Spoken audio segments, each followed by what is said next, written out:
Welcome to Spiritual and Ambitious. I'm your host, Whitney McNeil. I'm a certified medium and spiritual teacher, and I help spiritual and ambitious souls just like you live your life purpose through your career and attract abundance by connecting into your intuition and spirit guides. Let's get spiritual and ambitious.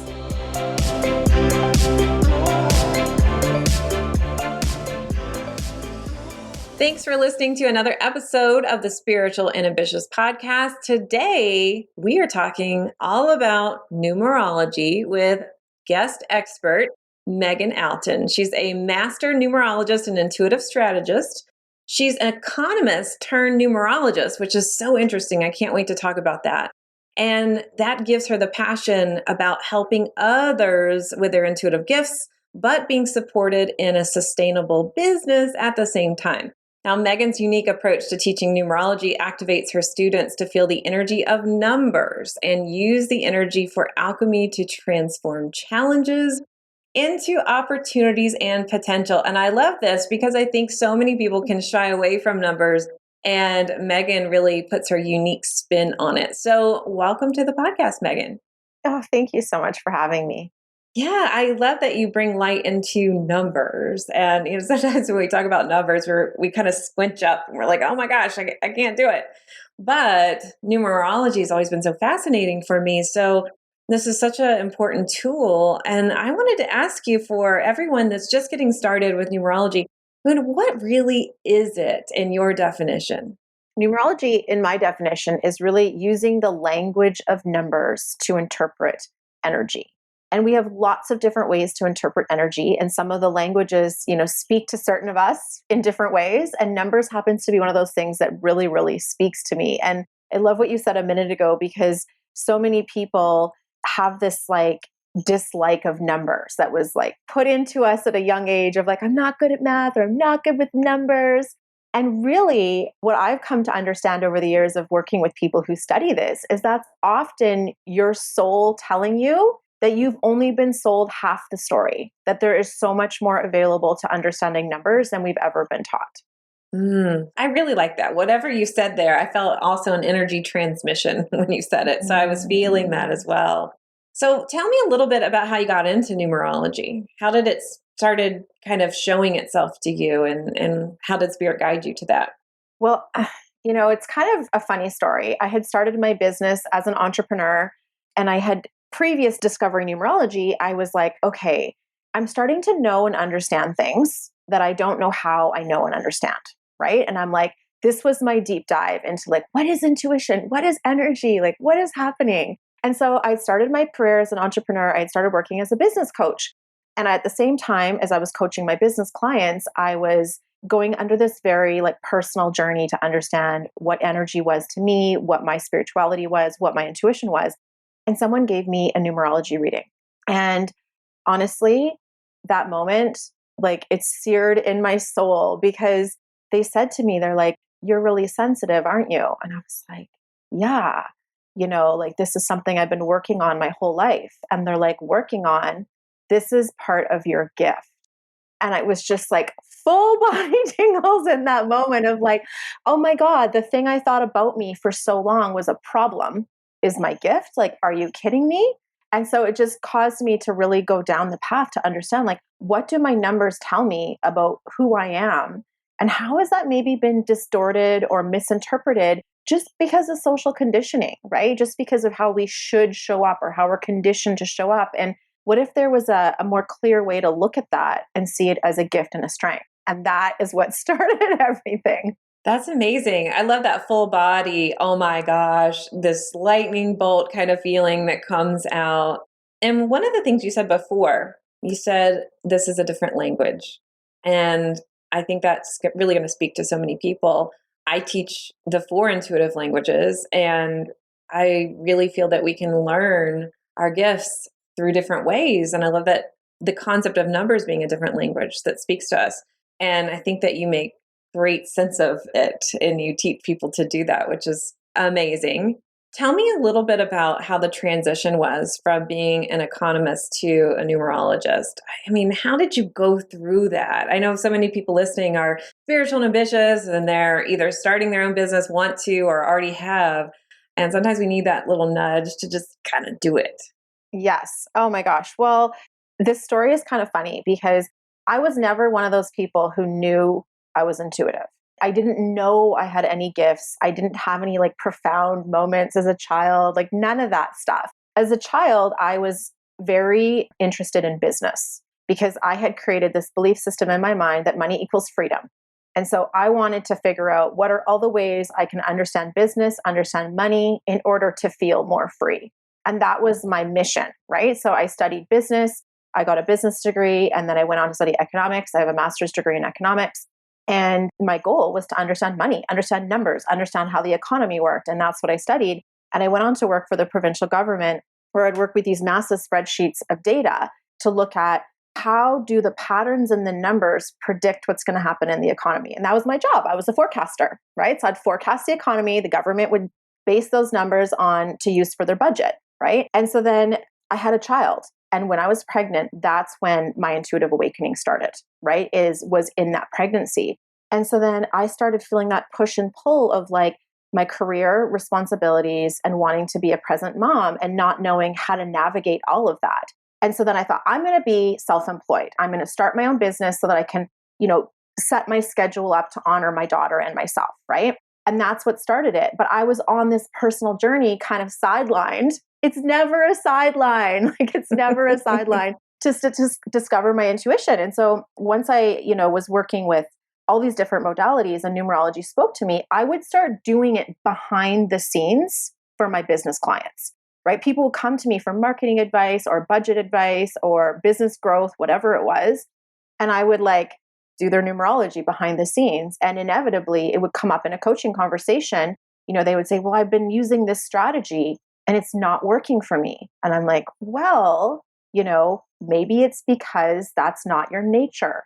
And I would use, what I thought was kind of like palatable terms because I wasn't really like out of the spiritual closet, so to speak. And people would be like, what? Oh my gosh, this makes so much sense. How do you know this? And then that's when I started saying, well, I'm doing your numerology and I'm looking at your code, your energetic makeup, how energy runs through you, and how that translates to how you make decisions, how you connect with people, how you build a business, all that kind of stuff. And so then people started saying to me, like, teach us how. Like, we want to learn this. Like, how do you know this? And so then it naturally evolved from being primarily a business coach to being primarily a numerology teacher. And I really love to kind of integrate the two now because from my perspective, this is like a selfish why, but I want spiritual entrepreneurs to be profitable because I want you out there doing your work in the world where you feel supported and you don't need to be stressed about money and you don't need to have two jobs to make ends meet. And so that's just kind of how it all sort of came together in the end. This is so refreshing because I've found this theme with people who are super sensitive or intuitive where they shy away from money. And I loved hearing that you said, as a child, I knew that money equaled freedom for me, and this is what I wanted to do. So this is so refreshing. And I'm sure this is part of that mission that you have to help guide others into embracing that profitable part of themselves. And I love that you're doing this through codes. So when you made that jump to your business, how did you know, like, okay, I'm doing this full time, this is where I'm going to spend my energy? Was there like a knowing that came through? How did it come in for you? Well, I kind of feel like the universe orchestrated it for me because Yeah, I was totally. right? I was working a corporate job at the time and I was doing, the 40-hour work week and I was running my coaching practice in my off hours, right? Which when you're a mom to a toddler, there is not a lot of off hours, right?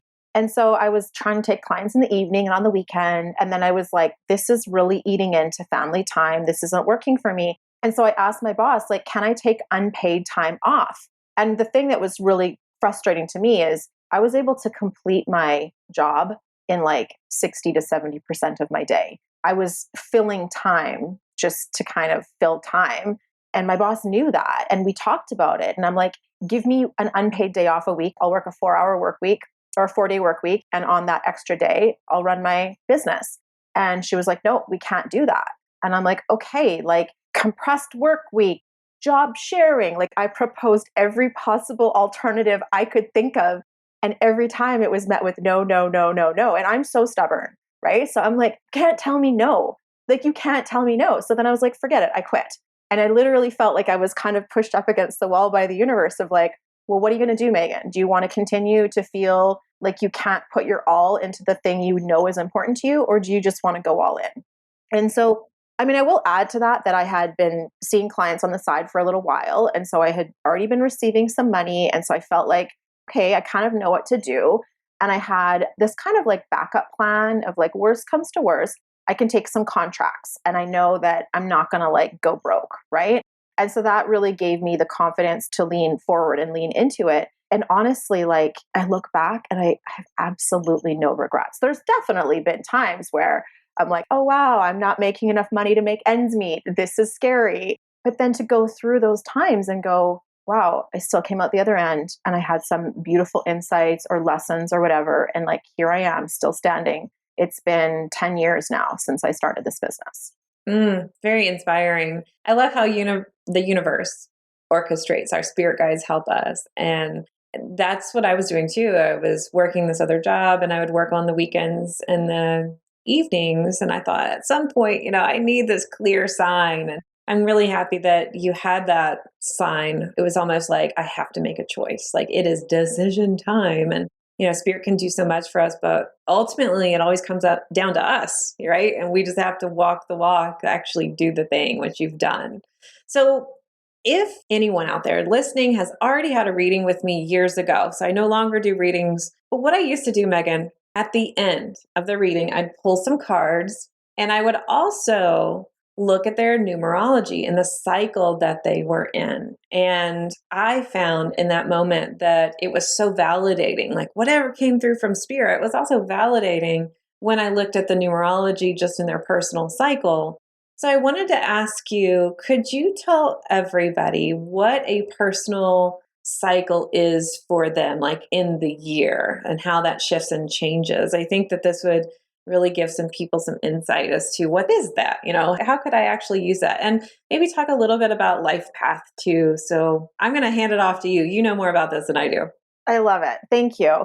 Well, I kind of look at numerology as there's two aspects, right? There's the one aspect is me as my personality. This is the energy I was born into, and this is like my individual unique code. I will carry it with me my whole life. It does not change. I am who I am, right? However, what I say to people is that energy runs in polarities and bandwidths, right? So you can experience one end of that bandwidth or the other, depending on where you're at in life, what challenges are being, put your way, what soul agreements and soul contracts are playing out.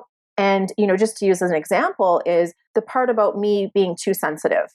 This is one of the shadow traits that I can carry in my code is I can get caught up in this sensitivity, which becomes a depletion of my life force energy if I'm not working with it properly. And I had spent my whole life minimizing it and sidestepping it, which resulted in that depletion. And as soon as I was like, you know what?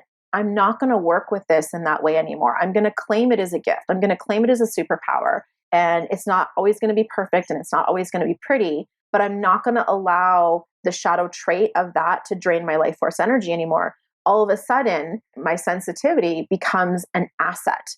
And this is the reason why I do the work I do. People hire me, my courses and readings are in demand, is because they want my sensitivity. And so, even though your personality is fixed and doesn't change, in a sense, you're working with these bandwidths of energy, which you're going to be encouraged throughout your lifetime to integrate in order to become the best version of yourself, the most powerful, most potent version of yourself, the purest expression of your natural energy. And so here we are. And then the second piece is that we are moving through patterns and cycles throughout our lifetime, short patterns and long patterns that are going to put us in various different scenarios that will both challenge us and be triggered in our shadow, as well as provide opportunity for us to step into our gifts and our strengths and our assets. And so when you look at like what you were mentioning, like a certain cycle or a certain season that a person's in, you can identify that band of energy and you can say, well, here's going to be the shadow that comes up or the challenge that emerges. And here's the opportunity And I can be, unconscious to it or unaware of it and just kind of like fumble along. Or maybe, hopefully, I have guides that point the way or have other intuitive languages that will support me. Or I can see it like in black and white on a piece of paper of like, well, here's the challenge, here's the opportunity. How do you want to work with it? And this is why I always link it to alchemy, because most of us end up experiencing the challenge first. And this is because human beings, it's not always the case, and I wish it was more, less the case, but we tend to be motivated to change through challenge. And so in order to strengthen our gifts, we experience that like resistance training of like going through a difficulty, because it's through that difficulty that our muscles and our skills really grow and we become more and more powerful and more potent the more we own our truth. Yeah. Oh, that's so powerful. Well, I've got more questions to ask you about what a personal cycle looks like when you kind of put it on paper. And I have something we haven't talked about. I want to get your take on readings as well when we come back after this really quick break. As a professional psychic medium, I've done tens of thousands of readings, but I felt a call to move more fully into teaching intuition. But I still get so many requests about doing readings. So while I don't do readings anymore, I have brought in some very trusted colleagues who are now available for live 1 hour readings on Zoom. If you would like to book your psychic medium reading, go to messengerofspirit.com/appointments to see our available readers and schedule your Zoom reading today. All right, thanks for listening and hanging in there with us. I've got Meaghan Alton, numerologist, here to talk about how you can utilize numbers in your life and in your business with numerology. So we've been talking about personal cycles and yearly cycles. And so I wanted to talk about that energy you mentioned where it doesn't change. So would you say is that a life path number? Is that okay? And that is your month and your day and your birth year added up, correct? Yes. So yeah, I tend to call it ruling number, but yes, it's also known as life path number. And it's literally you take all the digits of your month and your day and your year, you break them apart and you add them all together, right? So I'm February 5th, 1980. So if you were to take all those individual digits and add them up, you actually get 25. And so most of us, unless you're born after the year 2000, you tend to get a big number. And then you would break it down again. So for me, the 2 plus the 5 equals a 7. And so I would be a ruling number 7 or a life path 7. And I look at, when people do this calculation, I would look at the numbers between 2 and 11. So if you have 11 or smaller, then keep it. But if it's bigger than 11, then add it up again. Oh, that's so helpful. So each life path or ruling number has their set of challenges and the opportunities. That's so neat. So you take that and then tell me about how you would access looking at the energies for each year. And my understanding is you're adding the new year instead of your birth year. Is that right? Yeah. So there's a few different places you can look. So one of the things that I love about numerology is it's these patterns upon patterns and cycles upon cycles, kind of like concentric rings of a tree. So I can look very specific and precise. I can look at one day, I can look at a week, I can look at a month, I can look at a year, and I can look at these 9-year cycles we go through. And I actually layer 2 numerology systems together. So the one system that we're talking about right now, yeah, I would look at your month plus your day, plus the current year that you're in, right? So right now we happen to be in 2022. So you would add your month plus your day to 2022, right? And then again, you could break it down. And that would tell you what stage of this 9-year cycle that you happen to be in, because this 9-year cycle is a manifestation cycle, right? And so you're going to be working through the numbers 1 through 9, and each number has sort of a challenge and an opportunity and kind of like a desire or an energetic ask of you, right? And so when you're working with that energy and you're kind of swimming in that current, it's going to flow you towards whatever it is that you're desiring to manifest. The other system that I bring in and layer is the system I call alchemy of numbers, and it is based on playing cards. So there's actually 52 archetypal energies that a person can be born into. And those patterns are going to be determined by a very complex formula, but you can look very precisely and very specifically at those opportunity windows and work with them. And it's kind of these layers, right? Of like what is available to you. Oh, is this the cards of destiny or is this something else? It is. That's one I of love it. one of the textbooks that I recommend to my students. The guidance that's been coming through to me around all of this is that this system is so precious and it's so sacred, and it originated in Atlantis. And so it's this very special system, and it was cared for by a brotherhood that had to keep it in hiding for all kinds of different reasons. But now that this system is ready to kind of see the light of day again, it's missing a big chunk of it, which is the feminine goddess energy that wasn't able to stay maintained in it. And so as I'm sharing and developing it in this system, using the resources, like you say, the cards of destiny, and there's a few other places I look for my resources, and integrating that with the channeled messages coming through around what pieces need to be kind of reintegrated that used to be part of the system. And then as well as an updated interpretation of the energies. Because the energies that we're working with now are very different than the energies that we're working with when the books were written, when the authors made their own interpretations. And so, yeah, that's kind of my passion right now. I love that. That's so helpful. I have a question about that personal year. So there's two, I think, belief systems. I wanted to ask you what you feel in alignment with. So do you go off of personal year on January 1st, or do you go off of personal year on birthday? Birthday. Birthday. I use birthday. Yeah. Okay. So my birthday is March 29th. So technically, if I were to calculate my personal year, I would still use 2022 up until March 29th. Is that right? Absolutely. Yeah. So until your birthday hits, then you would switch into the current year, right? And so for people like you, it's early in the year, it's kind of easy enough. It does get confusing for some people when their birthdays are like, October, November, December, but at the same time, right? Like they're subtle where it's like, I always tell people like numerology is giving a structure to interpret energy. So you're looking to the structure of like the personal year calculation, the ruling number calculation to give you a foundation where your intuition is going to start to speak to you, right? So letting yourself trust that as well as leaning into the formula of like, okay, so yeah, my birthday's in November. So right now I'm going to be operating on the 2022 personal year all the way through until November of 2023, which these are kind of finer points that I go into in my training and everything, but it's helpful to know if you've got a baseline of numerology, numerology guidance. Yeah. Absolutely. I always felt aligned with that too, with the birthday. So I love that we're still on that wavelength. I just wanted to get your opinion because I know you're working in this all day, every day, and you've got so much wisdom and knowledge. So can you share with us about the energy of 2023? Tell us a little bit about that.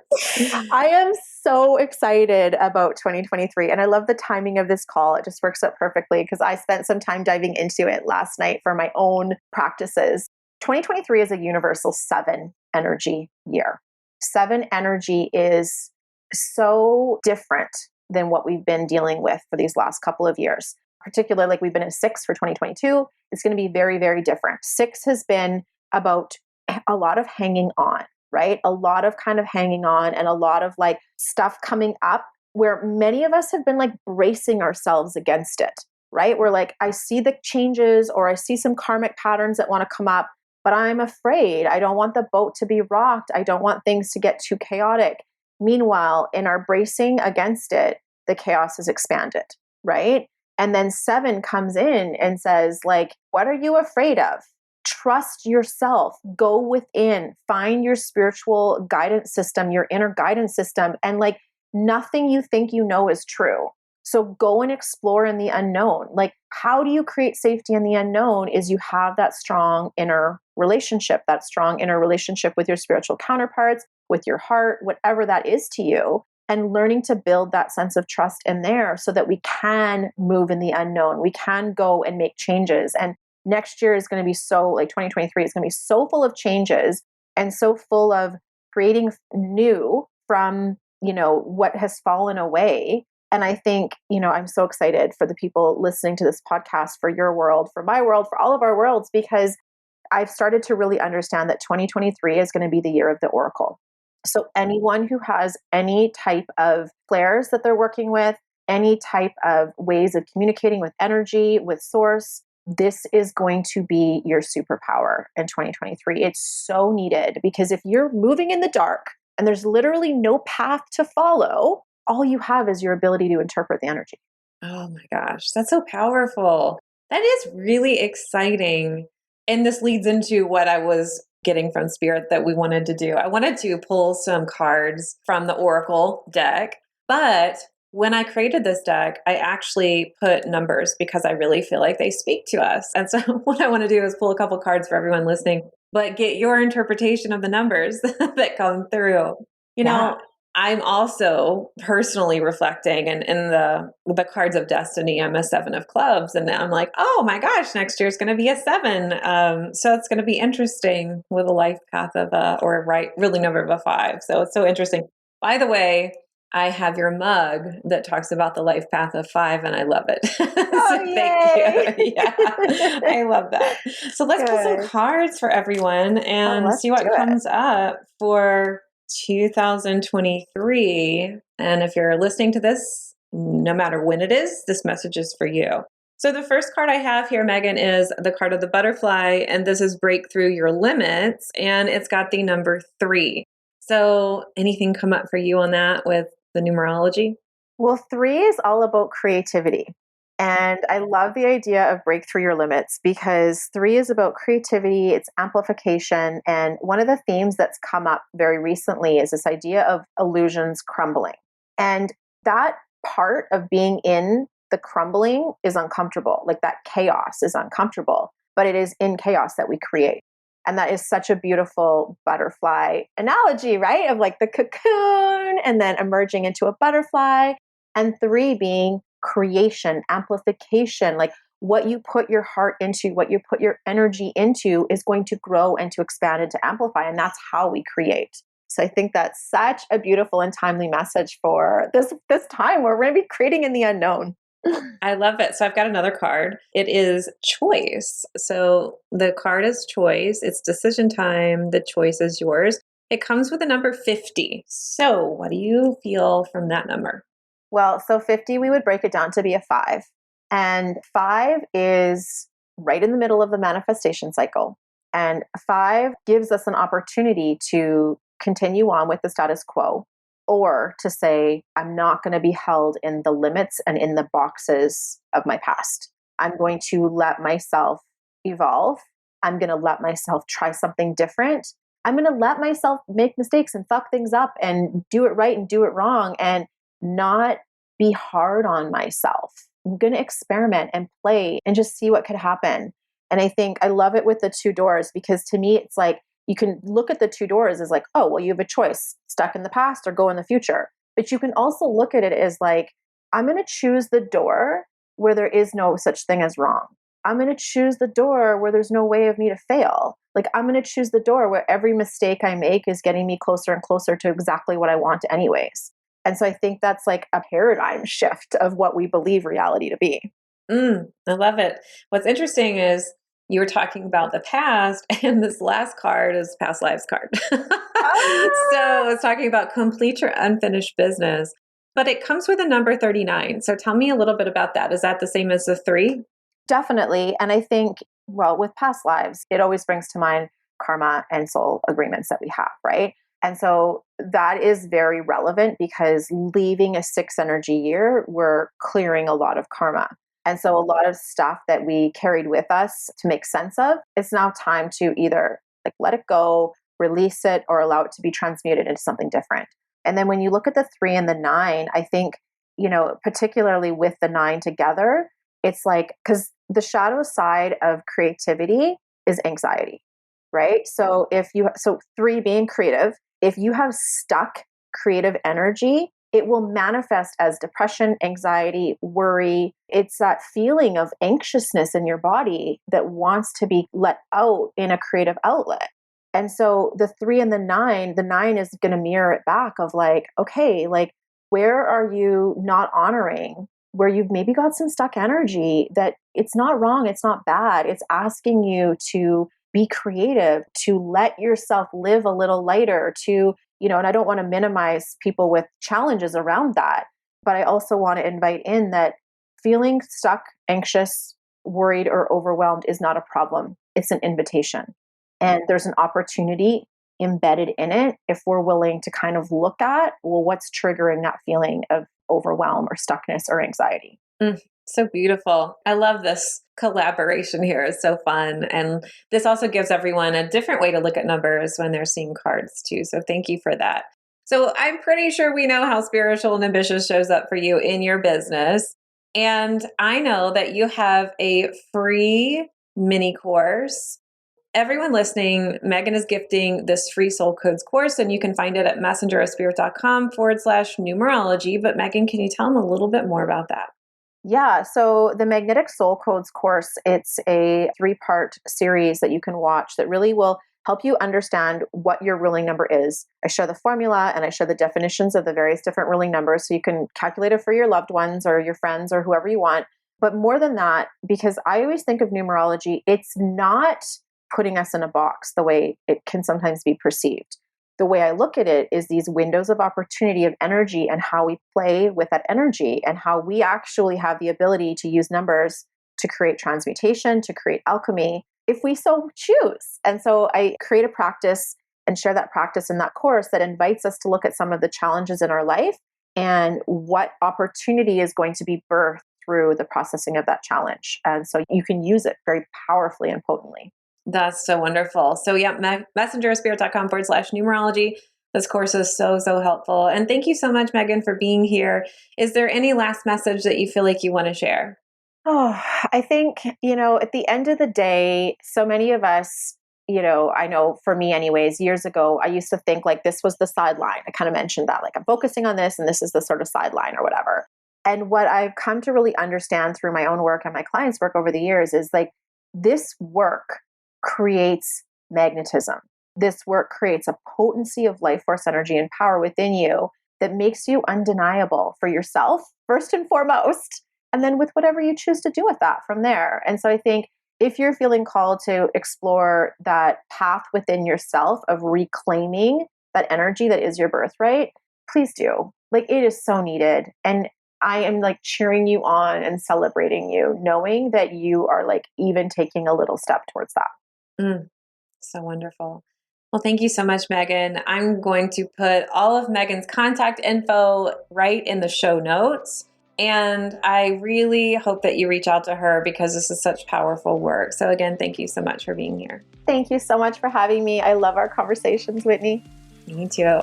All right, that's been another episode of Spiritual and Ambitious. I'll be back next week with a brand new one. But until then, I hope that you still stay spiritual and ambitious and connect in with your numerology. All right, I'll see you next week. Thanks so much for listening to this episode. And if you loved it, would you please share it with a friend? I would also love your review and a reminder to subscribe so you never miss an episode. You can find me at messengerofspirit.com and you can take the 4 Intuitive Languages quiz and find show notes there too. If you want to connect on YouTube, Facebook, or Instagram, you can find me at Messenger of Spirit. I'll meet you right here next week. Here's to staying spiritual and ambitious.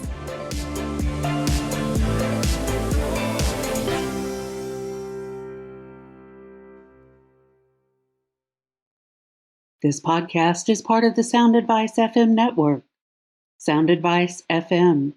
Women's voices amplified.